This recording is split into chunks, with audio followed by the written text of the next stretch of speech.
Imagine standing knee-deep in mud, the rain hammering against your armor as thousands of enemy soldiers close in from all sides. This is the story of the Battle of Agincourt, a clash of courage, strategy, and defiance against impossible odds. On October 25, 1415, amidst the sodden fields of northern France, a small and exhausted English army braced for annihilation. Led by King Henry V, their numbers were few, just 6,000 soldiers, most of them longbowmen. In contrast, the French army was a tidal wave of destruction, over 20,000 strong, with armored knights and cavalry eager to crush the invaders.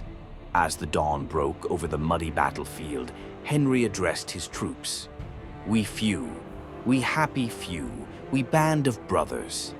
The battlefield was narrow and hemmed in by woods, a bottleneck the French underestimated, a flaw that would prove fatal. As the French knights advanced, their shining steel gleaming in the mist, the English longbowmen unleashed a storm.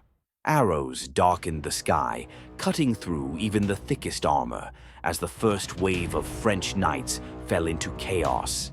The rain-soaked terrain betrayed the attackers, turning the field into a quagmire, trapping horses and soldiers alike. Wave after wave, the French charged, only to meet a relentless hail of arrows and the unbreakable resolve of the English defenders. In the heart of the battle stood Henry V, fighting alongside his men, rallying them with cries of "Stand fast!" The French, overwhelmed by disorganization and trapped in the mud, saw their superior numbers crumble into despair. By the end of the day, thousands of French knights and men-at-arms lay dead, their shining armor buried in blood and mud. Against all odds, the English secured a decisive victory, cementing Henry V's legacy as one of England's greatest kings. The Battle of Agincourt remains a testament to courage, strategy, and unity in the face of overwhelming forces. What would you do if you were among Henry's band of brothers, staring death in the face? Would you stand and fight? Subscribe for more incredible stories of bravery, resilience, and triumph from the annals of history. Imagine a fortress surrounded by thousands of enemy soldiers, its walls battered but unbroken. At its heart, 300 brave men led by a fearless count, prepared to make their last stand against overwhelming odds. This is the story of Count Nikola Zrinski and the Siege of Siget, a tale of defiance, courage, and sacrifice. In the summer of 1566, the Ottoman Empire under Sultan Süleyman the Magnificent set its sights on Vienna. To clear their path, they needed to crush the fortress of Siget, a small but strategic stronghold in Croatia. Inside the walls stood Count Nikola Zrinski with just 2,300 soldiers, determined to hold back the might of the empire. Sultan Süleyman's army, numbering over 100,000, surrounded the fortress. With cannons roaring and walls shaking, Zrinski and his men endured wave after wave of relentless attacks. But their determination only grew stronger. Day after day, the defenders fought fiercely, their numbers dwindling. By the final days of the siege, only 300 men remained by Zrinski's side. Refusing to surrender, the Count prepared for a daring final stand. On the morning of September 7th, Zrinski and his 300 warriors marched out of the gates. Armed with swords, pikes, and fire, they attacked the Ottoman lines with a ferocity that caught the enemy off guard. It was a suicide mission, but their bravery inflicted massive casualties on the Ottoman army. Even Sultan Süleyman did not live to see the end of the battle. He died during the siege. Though the defenders of Siget were ultimately overwhelmed, their sacrifice delayed the Ottoman advance and saved Vienna from immediate attack. Their stand inspired Europe to unite against the Ottoman threat, marking a turning point in history. The Siege of Siget is remembered as one of history's greatest last stands, a story of courage, defiance, and the willingness to sacrifice everything for freedom. What would you do if faced with such impossible odds? Subscribe for more incredible tales of bravery and resilience from the annals of history. In one of the most improbable victories in naval history, Admiral Yi Sun-sin of Korea faced a Japanese fleet that vastly outnumbered his own. With only 13 ships, Yi stood against over 300 Japanese vessels in the narrow straits of Myeongnyang. The odds were staggering, and defeat seemed certain. The Japanese Navy sought to annihilate the Korean resistance and secure their invasion route to the capital. Admiral Yi, however, was no ordinary commander. Renowned for his tactical brilliance, he used the treacherous waters of the straits to his advantage. The Straits of Myeongnyang were notorious for their powerful currents, which shifted unpredictably and created natural bottlenecks. Yi positioned his ships in the narrowest part of the strait, forcing the massive Japanese fleet to approach in smaller groups. As the battle began, the tide turned, literally. The fierce currents disrupted the Japanese formations, making their vast numbers irrelevant.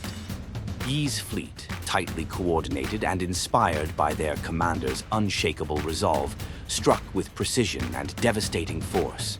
At the heart of the action, Admiral Yi led his fleet from the deck of his flagship. He was a 52-year-old leader with sharp, determined eyes and a calm, commanding presence. Clad in traditional Korean naval armor, Yi wielded both his sword and his intellect as he directed the battle. By the end of the day, the Korean Navy had achieved the unthinkable. Over 30 Japanese ships were sunk, while Yi's fleet remained intact. The Japanese advance was halted, and Korea gained a vital reprieve in its fight for survival. The Battle of Myeongnyang was not just a triumph of tactics. It was a testament to the power of leadership, courage, and determination. It remains one of the most celebrated victories in naval history, a story of defiance against impossible odds. What drives someone to fight when the battle seems unwinnable? Discover more incredible tales of resilience and strategy from the pages of history. The fate of an entire nation rested in the hands of Robert the Bruce and his outnumbered army. Against the might of King Edward II's English forces, Bruce's men faced a battle that would decide whether Scotland would remain free or fall to English rule. Edward's army, the largest ever assembled in the British Isles, boasted over 15,000 soldiers, heavily armored knights, disciplined infantry, and a deadly contingent of archers. In contrast, Bruce commanded only 6,000 men, a mix of spearmen, lightly armed foot soldiers, and commoners with little training. Outnumbered nearly 3-1, the Scots seemed doomed to defeat. But Robert the Bruce was not just a king, he was a tactician and a warrior. He knew he could not meet the English in open battle. Instead, he chose the ground near Bannockburn, a narrow stretch of land bordered by marshes and a river. Here, the English cavalry's overwhelming strength would be useless. The battle began on June 23rd. In a dramatic moment, Bruce himself killed an English knight in single combat, rallying his troops and striking fear into the heart of the enemy. That night, under the cover of darkness, the Scots prepared their defenses, sharpening their spears and steeling their resolve. At dawn, the English cavalry charged. The thunder of hooves echoed across the battlefield as heavily armored knights collided with the Scottish schildtrons, tightly packed formations of spearmen. Against all odds, the Scots held their ground, their spears driving back wave after wave of attackers. The English knights, trapped in the marshy terrain, became easy targets for counterattacks. By sunset on June 24th, the English army was in full retreat.